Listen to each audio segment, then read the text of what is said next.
2022년도 첫 번째 예배, 성찬 예배로 주님 앞에 영광을 돌립니다. 우리 주님 앞에 다시 한번 감사의 박수 올려드립니다.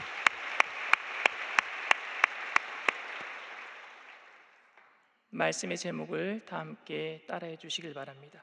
주님 어느 쪽으로 갈까요? 주님 어느 쪽으로 갈까요? 저는 새벽에 일어나면 루틴대로 움직입니다. 제가 하는 루틴이 있어요. 새벽 3시 15분에 일어나거든요. 새벽 3시 15분에 일어나면은 한 2분 정도 혼자서 앉아서 묵상으로 기도를 합니다. 그리고 기도가 끝난 다음에 바로 옆에 있는 핸드폰을 들고 이메일을 체크하고 SNS 온 거를 제가 체크를 합니다. 그리고 바로 이제 욕실로 가서 이를 닦고 그 다음에 세수를 합니다. 세수를 하면서 머리는 그 전날 감았기 때문에 머리에 물 좀 묻혀서 뜬 머리를 좀 가다듬고 드라이를 한 다음에 그 다음에 면도를 합니다. 면도한 다음에 애프터 쉐이브 로션을 바르고 그리고 나서 이제 와이셔츠를 입는 거예요. 와이셔츠 입고 그때부터 이제 조금 선택의 기로에 놓입니다. 와이셔츠를 입은 다음에 넥타이를 무엇을 맬까? 이거 맬까? 저거 맬까? 한 번은 넥타이를 잘못 매서 양복까지 다시 바꿔 입은 적도 있었어요. 그래서 이 갈등만 없으면 좀 더 일찍 출근할 수 있는데 이 넥타이 고르는 것 때문에 늘 시간을 잡아먹습니다. 사람은 스스로 판단하고 결정할 지각이 생긴 이후부터 죽을 때까지 순간순간 선택과 결정을 요구받으면서 삽니다. 햄릿 증후군이라 그래요. 그것을 사느냐 죽느냐 이것이 문제로다. 이것이냐 저것이냐 선택을 못하는 거예요. 저처럼 그냥 넥타이를 이거 맬까 저거 맬까 선택해서 좀 잘못 매고 나왔다고 할지라도 그것에 대한 후폭풍은 그렇게 크지 않습니다.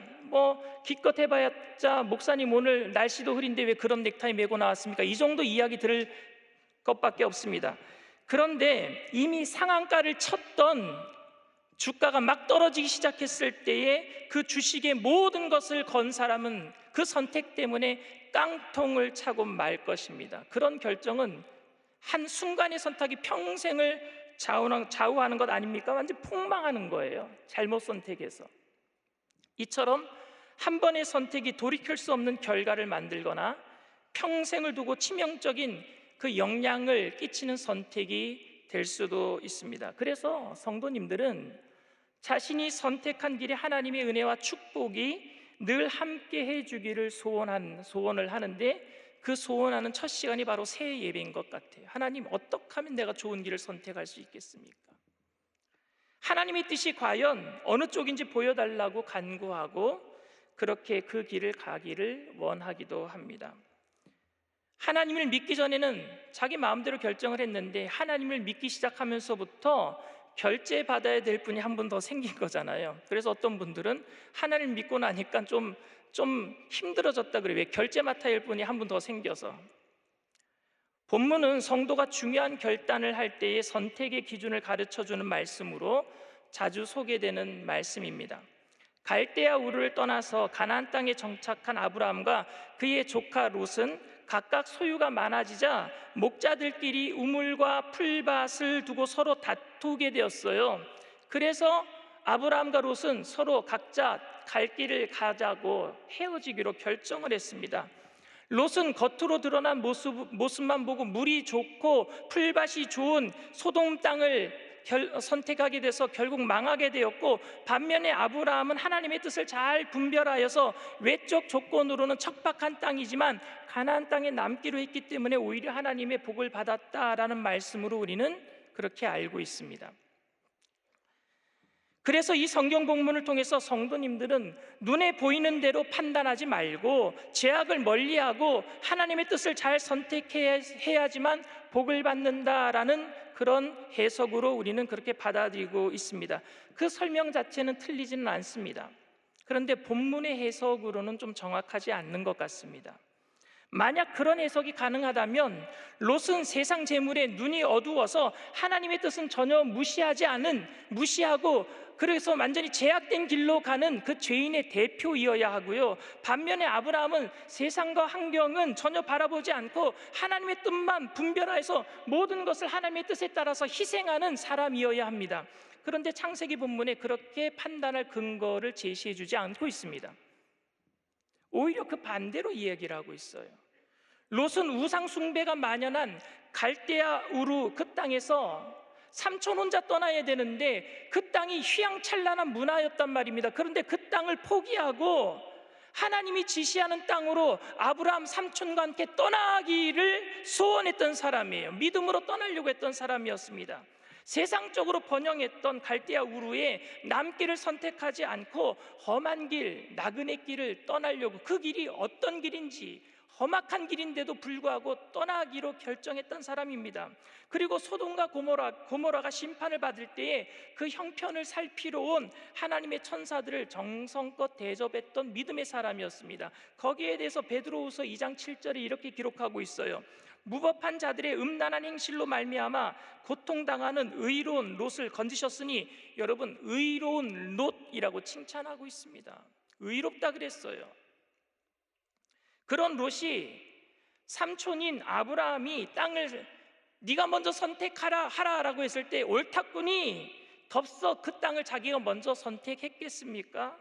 아마 여러 번 사양하다가 삼촌 아니에요, 삼촌이 더 좋은 땅 선택하세요, 내가 어떻게 먼저 선택하겠습니까? 삼촌이 먼저 선택하세요, 이렇게 했을 가능성이 높을 거예요. 제가 선교사로 있을 때 아이들을 데리고 한국에 들어오면은요, 아이들이 어렸을 때는요, 제가 섬겼던 목사님들 찾아뵙고 인사하면은 목사님들이 용돈을 아이들에게 주는 거예요. 아이들이 어렸을 때는 덥석덥석 다 받았어요. 그리고 어리니까요, 그 돈을 다 엄마한테 맡깁니다. 근데 얘네들이 좀 크면서부터는요, 목사님 만나서 인사하면 목사님이 용돈하라고 쓰라고 주면은요, 잘 안 받으려고 그래요. 자기네들 머리 컸다고 쭈뼛쭈뼛합니다. 그럼 목사님들께서 이놈아, 어른이 주는 건 받는 거야. 그러면 얘네들이 마지못해서 받아요. 그럼 마지못해서 받는 거 저 좀 주면 안 되겠습니까? 그런데 이제는 안 주더라고요. 엄마도 안 주고 자기네들이 잘 씁니다.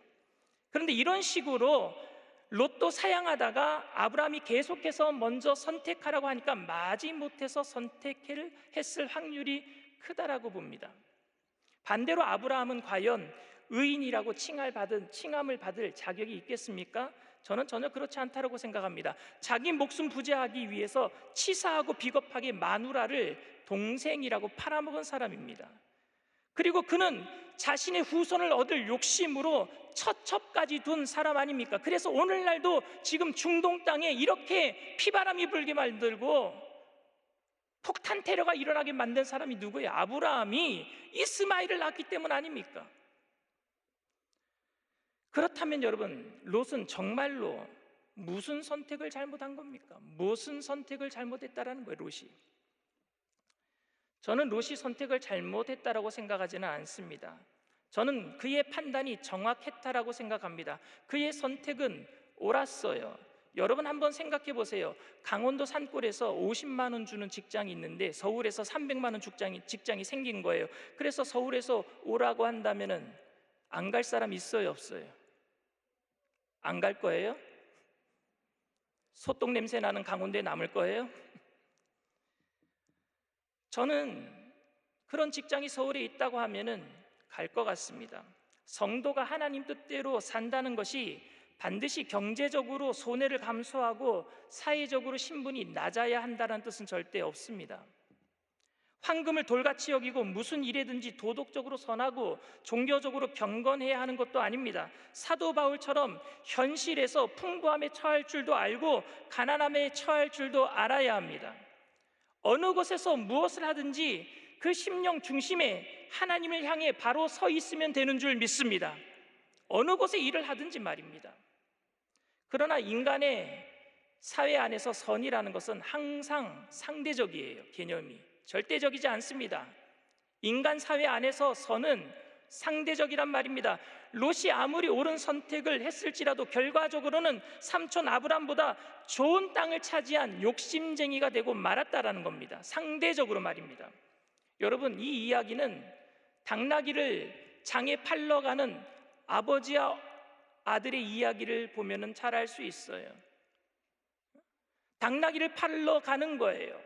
그런데 아무도 안 타니까 애기가 다리 아프겠다고 애를 태우면 되지. 그러니까 애를 태웁니다. 애를 태우고 가다 보니까 사람들이 아버지가 타야지 애를 태우냐고. 그러니까 아버지가 또 타는 거예요. 그러니까 사람들이 얘기합니다. 저 몰상식한 사람 애를 태워야 된다고. 그러니까 둘이 탔어요. 그러니까 사람들이 얘기합니다. 당나귀가 허리가 끊어지겠다고. 그래서 둘이서 내려서 당나귀를 들었어요. 이렇게 인간 사람들은요, 선이 상대적이에요. 어떤 것이 옳다라고 말할 수가 없습니다. 절대적이신 선이신 하나님을 판단 근거로 삼지 않은 세상의 선은 어차피 완전하지 못합니다.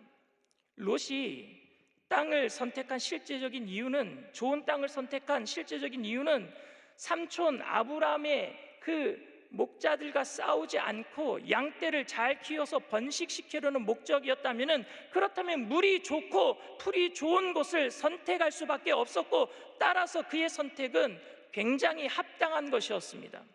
그렇다면 여러분, 아브라함은 선택을 잘한 것입니까? 우리는 흔히 아브라함이 믿음이 좋아서 죄악의 땅인 소돔의 겉모습에 현혹되지 않고 가나안 땅에 남기로 선택했다라고 생각합니다. 그런데 오늘 9절, 본문 말씀 9절에 보면 이렇게 기록하고 있어요. 내 앞에 온 땅이 있지 아니하냐? 나를 떠나가라. 네가 좌하면 나는 우하고 내가 우하면 나는 좌하리라. 여러분, 이게 뭡니까? 롯이 가나안 땅에 남겠다 그러면요, 아브라함은 소돔 가야 되는 거예요. 자기가 선택 안 하겠다라는 것이었지, 자기가 가나안 땅에 남겠다라고 한 적이 아니었습니다. 그저 조카 롯에게 자신이 가지고 있는 권한을 양보한 것밖에 없습니다. 윗사람이기 때문에 마지막 남은 고기 한 점 네가 먹어라 했을 때 아랫사람이 고기 한 점 널 덥석 집어 먹으면은요, 섭섭한 마음이 윗사람에게 있는 거예요. 좋은 땅 네가 먼저 차지해라고 했을 때에 롯이 그 땅을 갔을 적에 아브라함도 섭섭한 마음이 왜 없었겠습니까? 아브라함에게 왜 그런 욕심이 없었겠습니까? 실제로 아브라함도 가나안 땅에 오자마자 흉년이 들었을 때 더욱 좋아 보이는 애굽으로 내려갔던 사람 아닙니까? 그러니 롯보다 믿음이 좋다고 말할 수 있는 자격을 갖춘 것도 아닙니다. 그러니까 아브라함은 외형을 보지 않고 오직 믿음으로 하나님만 바라보면서 가나안 땅을 선택하여 축복받은 것이라고 말할 수도 없습니다. 오히려 성도는 죄악의 땅을 멀리해서는 안 돼요. 죄악의 땅 안에 들어가서 빛과 소금이 되어야 될 줄 믿습니다. 아브라함이 롯보다 믿음이 좋다라고 한다면 아브라함이 소돔과 고모라로 가서 그 땅을 변화시켜야 될 거 아니겠습니까? 야, 그 땅은 죄악이 많으니까 백로야, 까마귀 노는데 가지 마라. 자기는 안 가고 롯을 보냈다면, 그래서 보냈다면 아브라함은 잘못한 것 아닙니까? 롯이 선택이 잘못되지 않았고 아브라함의 선택이 잘한 것이 아니라면 왜 롯에게 어려운 일들이 벌어졌겠습니까? 그것은 바로 롯은 소돔과 고모라 땅에 들어가서 의인답게 살지 못했기 때문입니다. 어느 곳으로 선택한 것이 잘못된 게 아니라 그곳에 가서 의인으로 살지 못한 게 잘못한 것이란 말입니다. 하나님의 살아계심을 자기 삶으로 증거하지 못했단 말입니다. 그가 잘못한 것은 땅을 잘못 선택한 것이 아니라 성경의 기록에 따르면 사실 롯은 처음부터 소돔 땅을 덥석 들어가서 그곳에서 정착한 것이 아니었어요. 요단과 온 들을 선택했다라고 먼저 기록하고 있습니다. 오늘 10절 11절 말씀이에요. 이에 롯이 눈을 들어 요단 지역을 바라본즉 소알까지 온 땅에 물이 넉넉하니 야훼께서 소돔과 고모라를 멸하시기 전이었으므로 야훼 동산 같고 애굽 땅과 같았더라. 그러므로 롯이 요단 온 지역을 택하고 동으로 옮기니 그들이 서로 떠난지라. 처음부터 소돔 땅으로 들어간 게 아니에요. 요단 들로 갔어요. 그런데 점점 소돔 땅이 좋아 보이고 그 땅으로 가까이 가면 갈수록 죄인들에게 동화되어 갔던 거예요. 죄인들을 닮아갔다는 거예요. 죄인들을 변화시킬 의인의 삶을 살아간 것이 아니라 죄인들처럼 변화되어 갔단 말입니다. 적당히 타협하면서 살았어요. 적당히 눈 감고 살았습니다. 여러분들은 얼마든지 서울 유흥가 옆에 가서 살아도 됩니다. 죄악의 땅을 멀리하는 것이 아니라 우리는 죄를 멀리해야 될 줄 믿습니다. 그 땅에 들어가서 의인으로 살면 돼요. 제가 군대에 있을 때에 파주에서 근무했거든요. 근데 그 파주에 용주골이라고 있어요. 그 용주골에 미군 부대가 있었고요. 거기에서 우리나라 처음에 에이즈가 발생한 곳이 용주골이라고 합니다. 근데 거기에 술집들이 되게 많아요. 근데 그 술집 한가운데 뭐가 있는 줄 아십니까? 교회가 있어요. 교회가. 전 처음에 이상하게 생각했어요. 왜 저런 곳에 교회가 있어야 하는가? 근데 나중에 알고 봤더니 그런 곳에 교회가 있어야 되는 거예요. 그런 곳에서 우리가 의인으로 살아가야 될 줄 믿습니다. 여러분, 산골에 들어가서 산다고, 수도원에 들어가서 산다고 죄를 덜 짓게 된다 장담할 수도 없습니다. 중세시대 때 보면은요, 수도원에서 세상과 분리되어서 살았던 그 수도원에서 죄가 있었어요. 수도사들이 결혼 안 합니다. 수녀들이 결혼 안 합니다. 그런데 그 우물에서 아기 시체가 얼마나 많이 발견됐는지 몰라요. 죄를 숨기기 위해서. 중요한 것은 우리가 어느 곳에 있든지 하나님의 뜻대로 살아가는 것인 줄 믿습니다. 어느 곳에 있든지, 어느 곳이 중요한 것이 아니라 어느 곳에 있든지 내가 하나님의 뜻대로 살아가고 있는가? 그러면 왜 아브라함은 믿음의 조상이 될 수 있었던 것입니까? 본문에서 아브라함이 하나님의 뜻을 미리 분별하여서 그 뜻대로 순종한 것은 아니라고 제가 말씀을 드렸습니다. 반면에 온전하게 믿음으로 행한 일은 있습니다. 하나님께서 함께하면 광야도 옥토로 변하지만 하나님이 함께하지 않으면 옥토도 광야로 변한다라는 것은 철저하게 확신하고 있었어요. 왜냐하면 그는 이미 시행착오를 겪었던 사람입니다.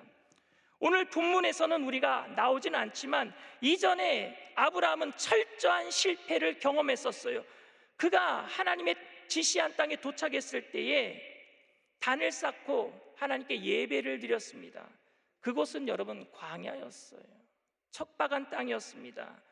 그런데 거기서 예배를 드리고 하나님이 함께 해주시는 것이 기뻤는데 점점 그 광야가 실증나기 시작했어요. 그리고 또 기근이 닥치고 물이 부족한 거예요. 그래서 식량이 풍부하고 물이 풍족한 곳을 찾아보기 시작했습니다. 창세기 12장 7절에서 10절 말씀입니다.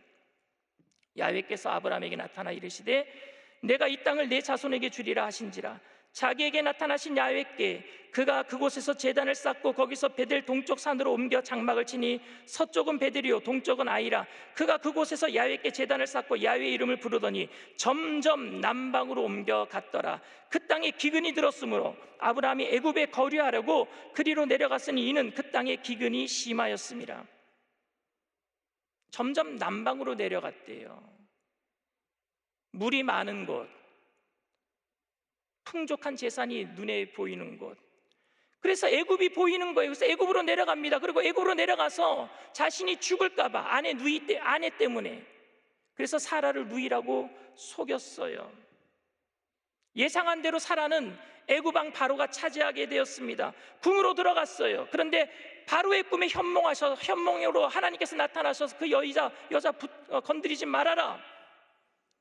아브라함은 창피함을 당했지만 바로에게 은과 금을 얻고 부자가 되어서 다시 올라오게 됩니다. 자기가 잘해서 목숨을 부지한 게 아니에요. 자기가 잘해서 은과 금을 얻은 게 아니에요. 자기는 잘못했지만 하나님께서는 그 잘못을 합력해서 선으로 갚아주신 줄 믿습니다. 그걸 체험했단 말입니다. 아브라함이. 하나님께서는 비겁한 아브라함을 끝까지 놓지 않으셨어요. 네가 내 뜻을 어겼어? 가나안 땅 떠나지 말라 그랬는데 떠나고 애국으로 갔어? 에이 나도 포기하겠다 이렇게 아브라함을 내친 것이 아니라 그 비겁한 아브라함을 끝까지 붙잡아 주셔서 결국에 하나님을 믿는 신실한 사람 만들어주신 줄 믿습니다. 아브라함은 당시 최고의 강대국인 갈대아 우르에서 편안하게 화려한 도시에서 75세 때까지 살았던 사람입니다. 그러니까 비유컨대 젊었을 때를 온갖 좋은 것을 누리며 살았던 사람입니다. 그런데 은퇴할 나이 75세 나이에 하나님이 부르셔서 그 서울과 같이 좋은 휘황찬란한 도시에서 갈대아 우르에서 떠나서 어디로 가라고요? 가나안 땅으로 가라 그랬어요. 그러니까 지금으로 얘기하자면요, 젊었을 때 은퇴할 때까지 서울에서 살다가 강원도 화전민들이 사는 산골로 부르신 거예요. 75세 때. 하나님께서는 이 땅은 잠시 쉬어가는 곳이고 나그네로 살 곳이다 라는 것을 알게 해주기 위해서, 믿음의 조상으로 세우기 위해서 그렇게 광야로 부르신 겁니다. 그런데 그 광야에서 하나님만이 복이 되신다는 사실을 알고 하나님을 따라갈 때에 복을 받아서 다른 사람들에게 복을 나눠주는 복의 통로가 되기로 주님께서는 아브라함을 사용하시기로 원하셨는데, 도시 생활에 익숙했던 이 아브라함은요, 광야의 실증을 내고 체면 때문에 애굽으로는 갈대아 우르로는 다시 돌아갈 수 없으니까 갈대아 우르랑 비슷한 곳 애굽으로 내려갔던 거예요. 성경은 기근이 오기도 전에 9절에 점점 남방으로 옮겨갔다 그랬어요. 9절에 점점 남방으로. 여러분, 남방이 어디냐면요, 이스라엘 가나안 땅에서 애굽으로 가는 그 남방이 네게브 사막입니다. 네게브 사막이에요. 근데 그야말로 물이 없는 광야로, 가나안보다 훨씬 척박한 곳입니다. 그런데 기근이 오기도 전에도 벌써 내려갔어요. 왜? 애굽으로 가고 싶어서 점점 글로 가고 있는 중이에요. 그런데 여러분, 울고 싶을 때 뺨 때려주는 것처럼 기근이 또 임하는 거예요. 10절 말씀이에요. 창세기 12장 10절. 그 땅에 기근이 들었으므로 아브라함이 애굽에 거류하려고 그리로 내려갔으니 이는 그 땅에 기근이 심하였습니다. 여러분, 거류하라고 그랬어요. 거류하려고. 이건 뭐냐면요, 잠시 있다가 올라오는 게 아니라 영주권을 얻겠다라는 거예요. 시민권은 아니지만 아예 거기에서 눌러 살려고란 뜻입니다. 하나님으로 봐서는 최초의 믿음의 백성으로 세운 그런 믿음의 조상이 되어야 될 사람이 하나님의 뜻을 완전히 배반하고 세상으로 다시 돌아간 셈이에요. 그런데도 주님께서는 그를 붙들어 세우신 줄 믿습니다. 애굽에서 깨닫고 다시 돌아오게 하셨어요. 그래서 돌아온 아브라함은 이렇게 생각을 합니다. 물이 척박한 곳에서만 하나님이 나와 동행하신 것이 아니라 애굽 땅과 같이 당신을 모르는 제약의 땅에서도 하나님은 나를 살려주시고 보호해주시고 건져주신 하나님이시다. 내가 좌를 하든 우를 하든 풀이 많든 물이 많든 척박하든 어디를 가든지 하나님이 나와 함께 계시면 그분이 내게 복이겠구나 알게 된 거예요. 그래서 삼촌임에도 불구하고 그는 조카에게 우선적 선택권을 양보한 줄 믿습니다. 그 선택권을 하나님께 맡긴 거예요.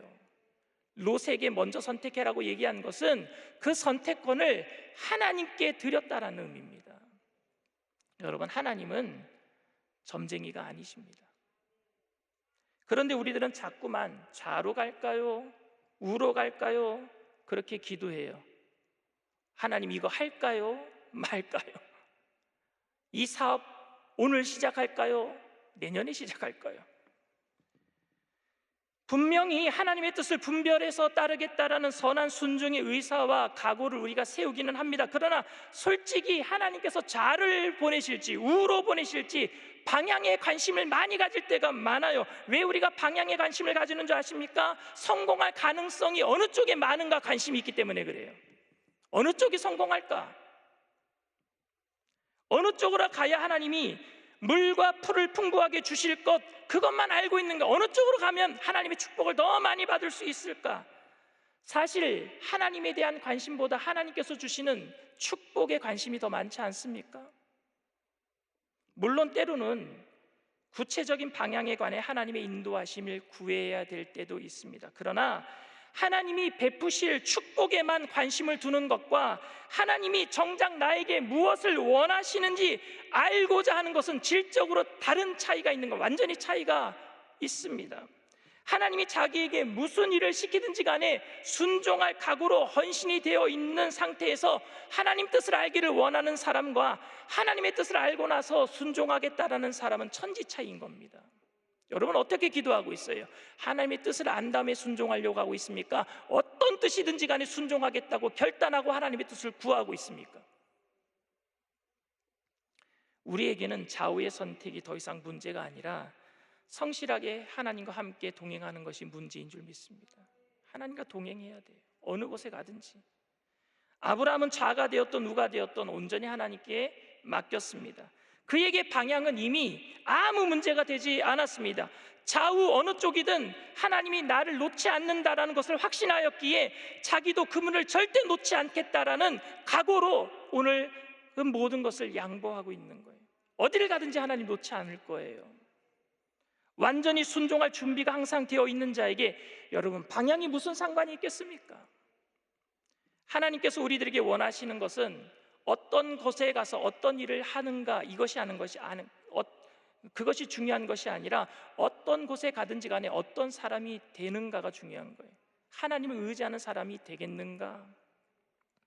저는 2022년 한 해 동안 우리 청년들이 어떤 길을 가야 할지 고민하면서 하나님에게 좋은 길을 알려달라고 기도하는 그런 청년들이 아니라 하나님께서 함께 하시는 길 속에서 하나님을 신뢰하는 믿음으로 성장해 가는 청년들이 되기를 바랍니다.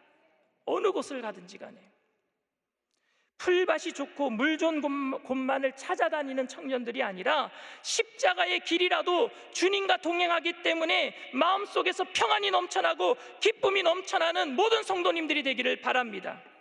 시편 23편 다윗의 고백이 내가 사망의 음침한 골짜기를 다닐지라도 해를 두려워하지 않을 것은 주께서 나와 함께 하심이라 주의 지팡이와 막대기가 나를 안위하시나이다. 이 신앙 고백이 진정한 우리의 2022년도 한 해 동안의 신앙 고백이 되시기를 주님의 이름으로 축원을 드립니다. 이 시간 말씀을 생각하시면서 묵상으로 잠시 기도해 주시기를 바랍니다. 오늘 이 자리에 처음 나오신 분들 계십니까? 인터넷으로, 유튜브로, OTT로, TV로 예배 드리시는 분들 중에 그 자리에 처음 나오신 분들 계십니까? 아니면은 예수님을 믿다가 세상에 나갔다가 다시 교회에 나오신 분들 계십니까? 어디로 갈지 알지 못해서 방황하는 인생들에게 주님은 길이요 진리요 생명이 되어주시는 줄 믿습니다. 그분과 함께 있는 것이 복이에요. 그분과 동행하는 것이 복이에요. 오늘 여러분들 갈등하지 마세요. 주님이 여러분들과 세상 끝날까지 함께 해주시겠다고 약속하셨습니다. 그분이 바로 임마누엘 되신 예수님이시고 우리의 죄를 대속해 주신 하나님이에요. 그분을 여러분 믿겠다고 고백하는 그 순간부터 여러분들 갈등하지 아니하고 이 땅에서 살아가는 동안에 주님과 동행함으로 기쁨으로 이 모든 삶의 어려움을 이기게 하실 줄 믿습니다. 이 시간 결단하신 분들 믿음의 고백, 믿음의 기도를 따라해 주시기를 바랍니다. 하나님 아버지, 저는 죄인입니다. 어디에서 와서 왜 살며 어디로 가는지 알지 못하고 방황하며 살았습니다. 저의 죄를 위하여 십자가에서 죽으시고 부활하신 예수님을 제 구주로 모셔드립니다. 저는 하나님의 자녀가 되었습니다. 지금부터 영원토록 주님과 함께 살겠습니다. 예수님의 이름으로 기도드립니다. 아멘. 할렐루야. 여러분들을 진심으로 환영하고 축복합니다. 오늘은 주님의 성찬 예식에 참여하는 귀한 날입니다.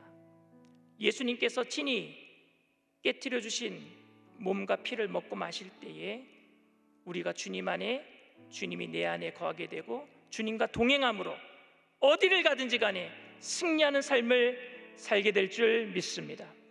성찬에 참여하시기 전에 우리가 알고 지은지 모르고 지은지 다 회개하고 거룩하게 주님의 이 성찬에 참여할 수 있도록 우리 시간 주님 세 번 부르고 통성으로 회개하며 주님 앞에 나아갑니다. 주여, 주여, 주여. 사랑과 은혜가 풍성하신 좋으신 하나님, 이 시간 아버지